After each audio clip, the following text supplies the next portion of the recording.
Hello everyone, 85 days वाला video है ये। और इस वीडियो में मैं बहुत ही प्रैक्टिकल बात करने वाला हूँ उन सारे बच्चों के लिए जो इस साल नीट 2023 में अपीयर कर रहे हैं विद फुल प्रिपरेशन। और वो सारे केसेस डिस्कस करने वाला हूँ जहाँ पे आपके अंदर नेगेटिविटी आती है और आप कैसे उसको दूर कर सकते हो। क्योंकि आज यही चीज़ मैंने अपनी एक क्लास में भी जाके बच्चों के सामने डिस्कस किया। और मैं बहुत पहले से बोलता आ रहा हूँ, अगर जो बच्चे मेरे वीडियो को फॉलो करते होंगे वो देखते होंगे, मैं बोलता आया हूँ कि जैसे जैसे कोचिंग आगे बढ़ता है और एग्ज़ाम पास आता है वैसे वैसे स्ट्रेंथ क्लास की कम होने लगती है। आज मैं एक क्लास में गया था जिसकी स्ट्रेंथ 60 बच्चों की है और उस क्लास में हार्डली 20 बैठे थे। वो भी तब जब हमने पूरा पैम्पर्ड कर रखा है बच्चों को बड़ा बीच बीच में हम मोटिवेट करते रहते हैं, फ़ोन करते हैं, बुलाते हैं और बच्चों का ही ओरिएंटेशन रहता है यहाँ पे। और बच्चों का ओरिएंटेड क्लास हमारे यहाँ दी जाती है। बच्चे अगर कुछ भी डिमांड करते हैं तो कोशिश करते हैं वो पूरा करें। ऑफकोर्स जेन्युइन डिमांड होती है उनकी, क्योंकि टारगेट बैच की बात कर रहा हूँ जो एक साल ड्रॉप करके आता है, तो उसमें 90% बच्चा सीरियस ही रहता है। शुरू में तो रहता ही है। मैंने देखा कि सीरियसनेस काफ़ी कम हो गई है क्लास में, लेकिन हाँ, जो आ रहे हैं वो सीरियस है।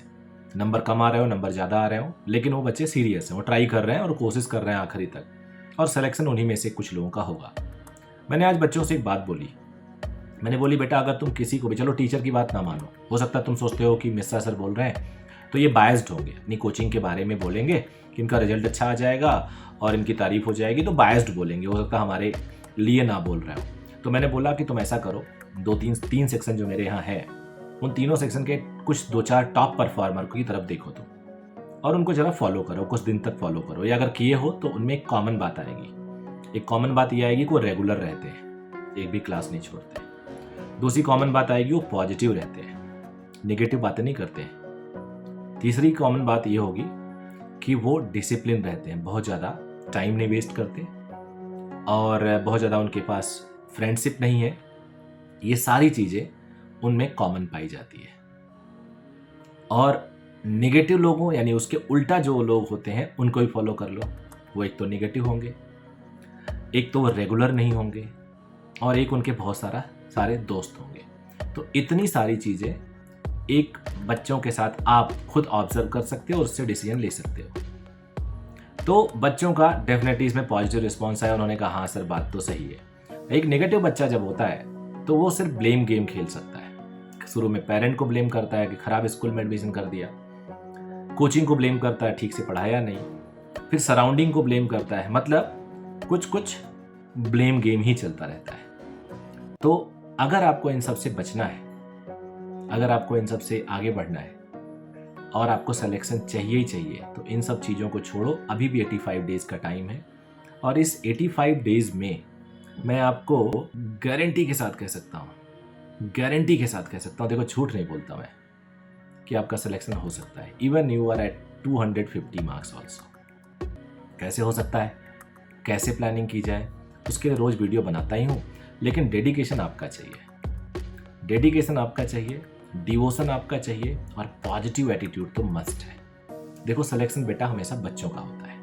ये जो कोचिंग इंस्टीट्यूट्स होते हैं, आकाश, एलन, बड़े, ये बेसिकली टैलेंट को ढूंढ के लाते हैं, सिलेक्शन ये भी नहीं करवा पाते। 3,12,000 बच्चा आकाश के पास है, मैंने सुना था, उन्होंने एक जगह लिखा भी था।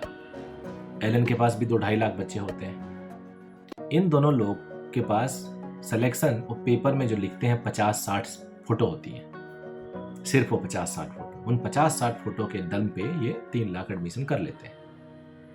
अगर इनके पास सिस्टम हो, इनके पास टैलेंट हो, तो सबका क्यों नहीं कर लिया इन्होंने? दम तो तब होना चाहिए ना जब एक ऑर्डिनरी बच्चे, 200 वाले बच्चे का सिलेक्शन करके दिखा दो, 300 वाले का करके दिखा दो, नहीं कर सकते। तो ओवरऑल देखा जाता है जो बच्चे होते हैं ना वही अपना सिलेक्शन कराते हैं। कोचिंग इंस्टीट्यूट का काम क्या है?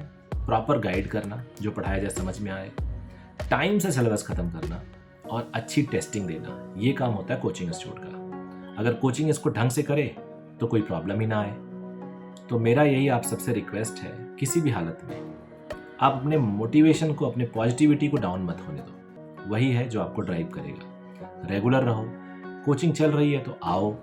ये जो टाइम वेस्ट करने की बात होती है ना, वो ऐसा नहीं है, वो आपका रिफ्रेशमेंट टाइम है। उससे आप रिफ्रेश हो जाते हो, उससे आपका मूड और तरोताज़ा हो जाता है। जो आपको पूरा rest of the time guide करता है। अगर आप कोचिंग 4-5 घंटे के लिए आ रहे हो, उसके बाद भी आपके पास 18 घंटे या 17 घंटे का टाइम है, वेस्ट मत करो। तरोताज़ा होकर निकलोगे, परफॉर्म करोगे और दुनिया की कोई ताकत आपको रोक नहीं पाएगी। मैं बार बार कह रहा हूँ, अभी आपको डिसाइड करना है कि आपको ऑपरेशन करना है या ऑपरेशन करने वाले डॉक्टर की हेल्प करना है। क्या बनना है आपको? पॉजिटिव सोचो। 1% सिलेक्शन नहीं भी होगा ना, तो भी कुछ अच्छा करोगे। हो सकता है पेरेंट अच्छा आप पे विश्वास करके आपको एक चांस और दे दें, या खुद आप एक चांस और लो, मांगो उनसे। नंबर बहुत ख़राब आएंगे तो ना खुद मन करेगा ना पेरेंट चांस देंगे। तो प्रोग्रेसिव बनो, मार्क्स ऊपर उठाओ, कोशिश करो और देखो कैसे आप आगे बढ़ते हो। मेरी आपके साथ पूरी हमेशा साथ रहेगा और मैं हमेशा आपके लिए कुछ वीडियो बनाऊंगा। अच्छा लगे तो लाइक और सब्सक्राइब जरूर कर लीजिएगा। जुड़े रहिए, कोई फालतू की बात नहीं। छोटे छोटे शॉर्ट्स बनाता हूँ आपको मोटिवेट करने के लिए। आप आगे बढ़ेंगे तो मैं समझ लूँगा मैं आगे बढ़ रहा हूँ। Thank you very much, bye bye and take care of yourself.